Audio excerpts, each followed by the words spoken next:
1895. Monsieur Félix Faure est président de la République française. Les ampoules électriques viennent d'entrer en même temps que lui au palais de l'Élysée. La France s'élève avec hardiesse dans le ciel de la revanche. Et de cette année si proche et si lointaine, la photographie nous a conservé les images figées d'un temps dont les gens heureux disaient que c'était la belle époque.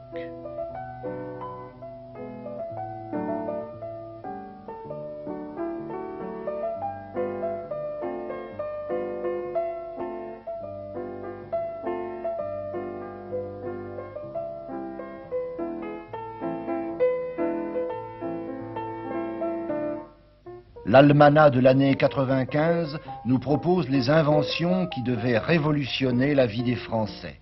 La bicyclette y tient une fort belle place. Voyez le quadricycle des pompiers flanqué de cet intéressant vélo à patins. On sait le succès qu'a rencontré la bicyclette sociable, que voici à droite, et quelle femme aujourd'hui pourrait se passer d'un cycle parapluie. Tous les océans du monde sont maintenant parcourus inlassablement par le tramway roulant sur la mer. Mais là-haut, dans le coin de la page, il y a un petit dessin modeste qui évoque un appareil au nom bizarre dont l'avenir paraît incertain, le cinématographe. Cette simple curiosité est l'œuvre de deux jeunes photographes lyonnais, messieurs Auguste et Louis Lumière, et leur appareil, boulevard des Capucines à Paris, le 28 décembre 1895, va révéler aux premiers spectateurs du cinéma que l'image peut bouger.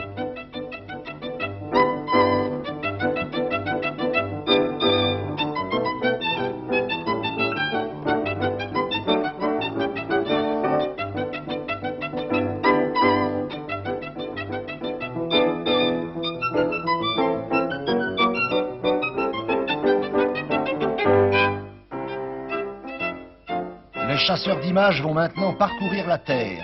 Sur le drap de lit des premiers cinémas forains, les spectateurs ahuris vont découvrir tous les pays du monde. À 16 images par seconde, les petites photos vont faire défiler le carrosse de la reine d'Angleterre dans les villages du Poitou ou du Dauphiné. Voilà Saint-Pétersbourg, au temps des tsars. Et puis voici le Nouveau Monde, New York grouillant de vie.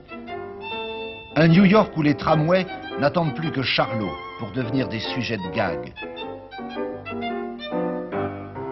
Un New York où les flics ne savent pas encore que Mack Sennett et Buster Keaton vont bientôt s'occuper d'eux.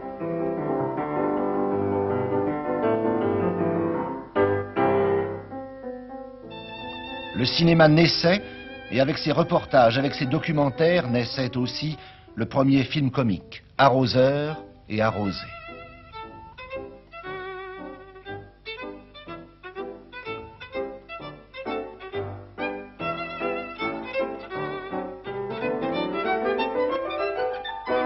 En hommage à ces glorieux devanciers, voici quelques arroseurs, voici quelques arrosés.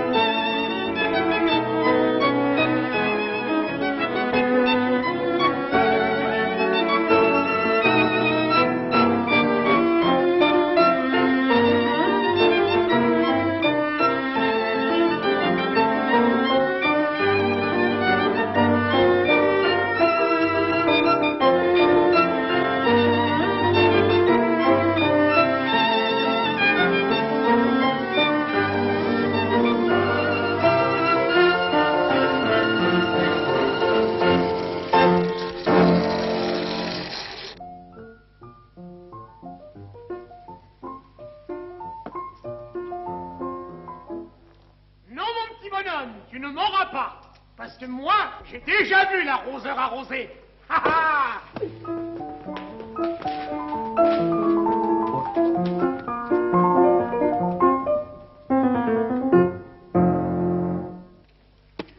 Extrait de mon fort volume, cartonné de 843 pages, publié aux éditions Belle-Ambroise sous le titre « Petite introduction à l'esquisse d'une tentative d'explication du comique cinématographique », j'ai consacré un chapitre à l'arroseur arrosé. Qu'y a-t-il de drôle dans ce gag célèbre? Soit.